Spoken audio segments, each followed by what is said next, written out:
Good morning to you all, and welcome to the last press conference of the S&D Group with our Group President Iratxe García Pérez before the end of this year.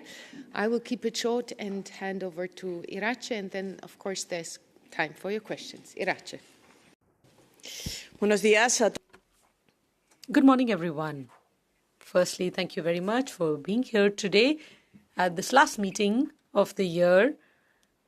After this plenary session, we'll be easing into a period of rest, and I hope that you will have some time to enjoy these well-deserved holidays as well with your families, and hopefully you'll be able to get some rest. I think that's the main goal.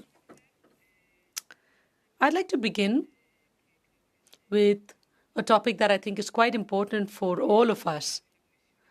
And that's that the European Commission has today presented the first European accessible housing plan, affordable housing. And of course, this is not just something that they pulled out of a hat.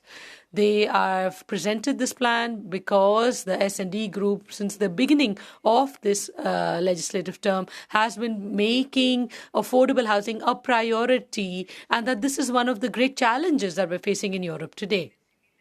Thousands of young people, families today are living in a situation where they are unable to afford housing. And we're not just talking about people with low incomes. I'm sure all of you know friends, family, young people who both members of the family unit are working. They have jobs with decent salaries, but it's still not possible for them to afford housing. This is incredible, really. All across Europe, this is the case, in all corners of the continent. So the only thing we can do is to respond with policy and with commitments. So the S&D Group has been pushing for this, and I would like to receive this plan today with a very clear idea that we need to improve the lives of all these families, even if it's just a little bit. Of course, let's see what the content of this plan really is. We are looking forward to specific funding for affordable housing. 300 billion euros is the budget we hope to have. We also have to take some short-term measures. We have to protect renters' rights. We also have to ban family evictions. We have to protect vulnerable groups in this context as well. Of course, let's see what today brings in terms of this affordable housing plan, and then we want to work on its implementation as a S&D Group as quickly as possible. Furthermore, today we'll have the European Council debate where we're going to talk about the Russian assets and strategic autonomy. They're going to be the two main pillars of this debate. The Council has a historic responsibility where we're talking about the over 200 billion Russian assets to be used. The S&D is leading on this topic in the European Parliament as well. Last week, in fact, we asked the President of the European Parliament that in case this issue is adopted on this weekend, then we can have an accelerated procedure for adoption within the Parliament as well. So it's a way to really make things more agile and to respond to such real situations and developments. So we really appeal to the Council to not extend this procedure any longer and to take a decision this week. Now, it's a decision that Trump doesn't necessarily like, looking at the frozen Russian assets. But when we're talking about the strategic autonomy of Europe, I think when we're looking at the U.S. security plan and the attacks to European sovereignty, where clearly and without any reservations, really, they have put forth a strategy that supports forces that the far right is trying to push forward to really undermine the European project. And this is a time when Europe, more than ever, deserves a firm voice and deserves a clear message. And this has a lot to do with our political group and our positioning as well when it comes to the famous omnibus. I think all of us, after having read this national security strategy by Trump, we understand that this dynamic of deregulation that is coming from the European conservatives and the European Commission is just basically taking the Trump recipe and trying to apply it to Europe. And they're not going to be able to sell that to the S&D. When Trump says that Europe needs to move towards a model that's similar to his own, complete deregulation, and where the strongest always prevails, then that basically brings an end to what we understand as the root, the starting point of the European project, based on cooperation, solidarity, justice, and based on creating rules for coexistence that guarantees democracy, guarantees rule of law, guarantees economic growth, but at the same time sustainability, a public system that actually responds to people's issues. This is the European model. This is a unique model in the world today. And today it is under threat from government and the US administration. We don't need to take on Trump's ideas, because that means that we are feeding into the ideas of the far right in Europe. And that's a real mistake. Telling citizens, telling companies that the issue of competitiveness in Europe will be solved through deregulation is a lie. It's simply a lie. Because this is not basically trying to look for another solution. It's saying, let's just deregulate. That's the only solution we have for Europe, and that's not true. In many occasions, we appeal and we mention the famous Draghi report that talked about doing away with red tape. That's something that we too share. But you can't just take on a partial analysis of this report. You can't just cherry pick the things that suit you. If we're talking about how we can make progress, how we can improve competitiveness in Europe, there are different things we need to look at. Firstly, we need to reduce red tape. Secondly, investment. The report talks about public investment to the tune of 800 billion euros. And then thirdly, we need to promote the internal market. Internal market, investment, and simplification. Those are the three pillars. The conservatives, the commission, the right, Mr. Weber, they've just talked about simplification. They've not talked about investment and about the single market. And we are here to remind them that. We're here to remind them what the path for Europe really is. That's what we're working on.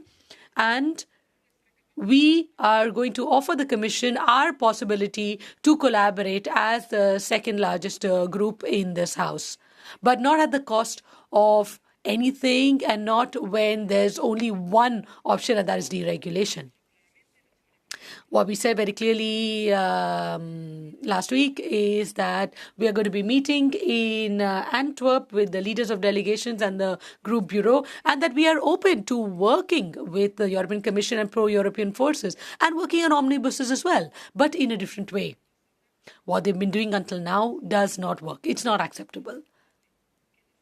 It's not acceptable that every 15 days we have a different omnibus proposal without having had the possibility to influence the process. We are just deregulating, reducing ambition. And then in the European Parliament, we're trying to do some work where Mr. Weber ends up negotiating with the far right and things get even worse. No, sorry, we're not going to participate in that. When we're looking at the automotive omnibus, let's see what they present there as well this afternoon. Let's see what happens with that one. Because if it's the same idea as what's been done up until now, then we will not be on board. I was surprised that last weekend, Mr. Weber, together with a few other men, in a picture, said that, he's achieved a victory when it comes to the future of the automotive sector. What victory is he really talking about? The Commission hasn't even presented its proposal. Or maybe he already knows the Commission proposal? And what does this Commission proposal entail? Does it really talk about the future of the automotive sector in Europe? And is it going to continue to bank on combustion engines? Is this really the future of the automotive sector? If that's the case, then, well, we're not on board. We're not on board here. More flexibility? Sure. Helping the automotive sector? Of course. To have a social buying plan for electric cars? Definitely. To help companies to better align their activity? 100%. If he's saying that the future of the European automotive sector is a combustion engine, sorry, no. More flexibility, yes. Maintaining employment, yes. But if we're talking about European competitiveness, if you think that the future of the sector is the combustion engine, then that's a very short-term vision that does not align with reality. And therefore, I reiterate that we're going to be very firm in our stance. We're going to work, we're going to negotiate. But if you want the S&D on board, then we have to be part of decision making, and that means we have to be able to influence the content as well. And to conclude, when it comes to the Sakharov Prize, today we will have the award ceremony for the Sakharov Prize. This year we have the Georgian journalist Mitsia Amaglobeli. She is one of the laureates of this prize. She's currently in jail. And there's one thing I'd just like to say here.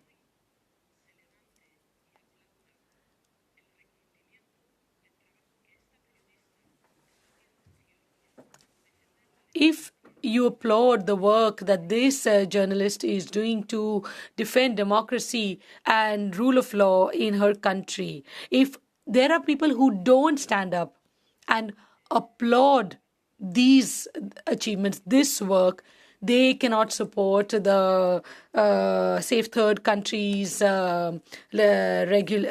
package tomorrow. You can't say that Georgia is a safe third country for immigrants if it's not safe for its own citizens, for its own journalists. If today we're recognizing the work of one of the Georgian journalists and her work to defend democracy and rule of law, then we cannot but highlight the hypocrisy of those who will applaud this journalist on one hand, but at the same time will push for the inclusion of Georgia in the list of safe third countries. Let's call for political coherence and let's not allow hypocrisy. And I'd like to conclude with two priorities. This is something that we touched on this week as well. Firstly, the European Citizens Initiative, My Voice, My Choice for safe and accessible abortion across the EU. We are in favor of this European Citizens Initiative. It comes from the people of Europe for women's rights and protecting sexual and reproductive rights. Millions of women in Europe do not have access to safe abortion. And I think voting on this initiative, voting in favor, is that more than 1.2 million people have signed this European Citizens Initiative, and we are showing that we hear them. There have been many attempts to make sure that this vote doesn't take place. So therefore, I think it's very important now to mobilize all votes and that we defend women's rights in this area. And I'd like to end with the topical debate. This week, the S&D group asked for a debate on the urgent need to fight against discrimination in the European Union through the horizontal directive against discrimination. We are calling on the Commission to end the stalemate, to get back on negotiations. It's very necessary to have this legislation in place, and it would protect thousands, hundreds of thousands of people in the European Union who need this protection through European legislation. And so now over to you for your questions. Gracias, Iratxe. We go for ladies first. We go with Laura and then Max. Gracias. Laura Zornoza para Thank you, Laura Cernaza, FA. Two questions from me. You've just said that when it comes to the automotive omnibus, if it's going to carry on the same track as it has been, it won't be supported by the S&D. I just wanted to ask, how much have you been brought on board before the presentation today, or is there anything that leads you to believe things will be different? Secondly, several civil society organizations yesterday touched on the fact that the rapporteur, that the first omnibus package is also president of an association from the industry. Was this something you were aware of? Has it been discussed internally? Or was this something that people were aware of and nothing had been said? Yo no lo sabía y evidente. Thank you, Laura. Well, I wasn't aware of this, and obviously I'm pleased that that information is available today. So I wish to highlight the work of NGOs working in this field. There are those who feel that NGOs are bothersome, and now we understand why. We were not aware of the situation, and we think it's extremely serious that someone who has been negotiating on the need for transparency and due diligence for European businesses to comply with environmental and social standards is also representing part of that industry. So we will have to see whether we make a decision on this. But I think that there is a lesson in this for all of us. If there are standards in place, the point is that they are to be complied with, and if there is an incompatibility in exercising our duty, well, we should be stepping away from those posts.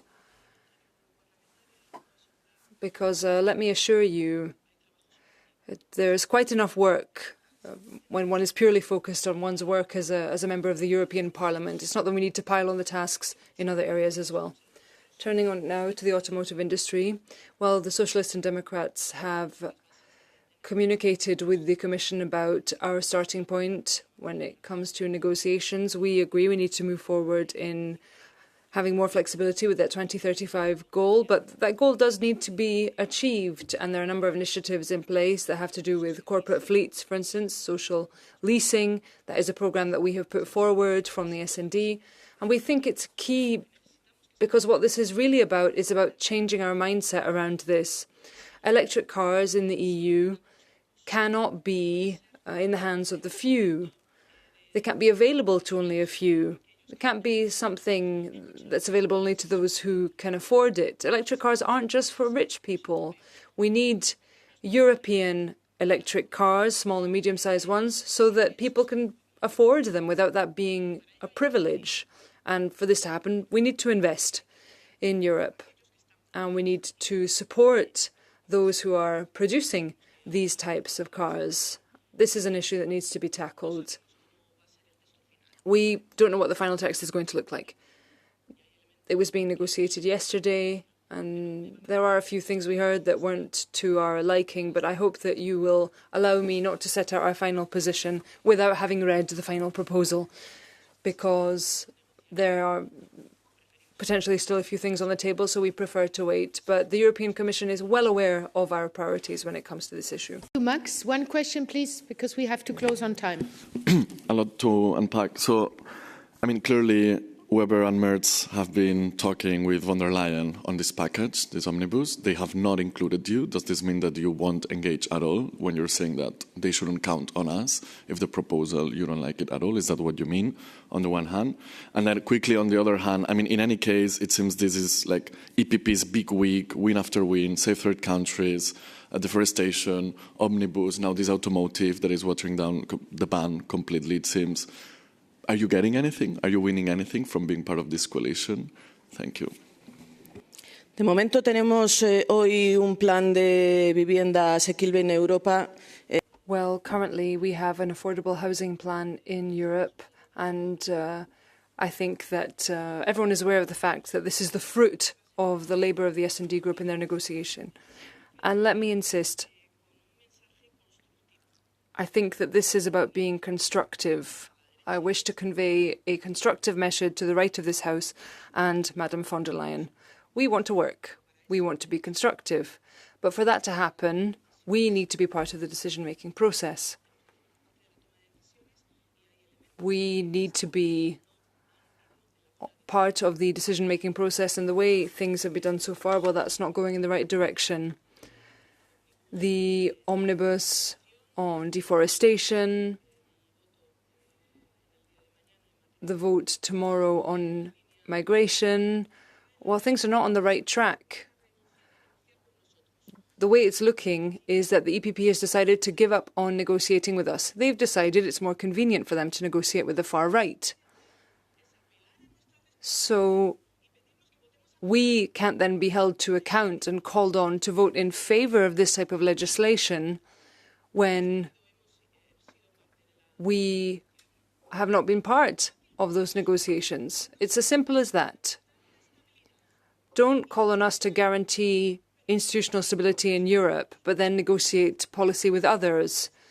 If you need us to guarantee institutional stability, well, that means that we're there when it comes to negotiating policy as well, just as we negotiated the affordable housing package. And there are many other issues where we want to start to see results, and that hasn't been the case up until now. And I very much hope that after the winter break, the festive spirit will help us all to understand that what's at stake is the future of the European Union.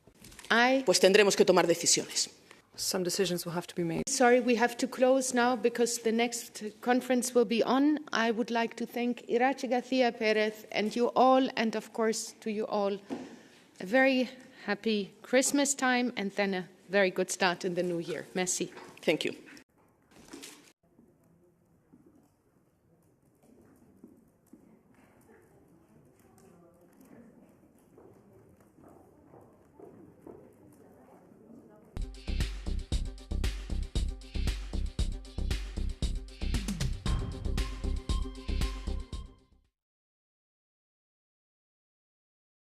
Channel 2 English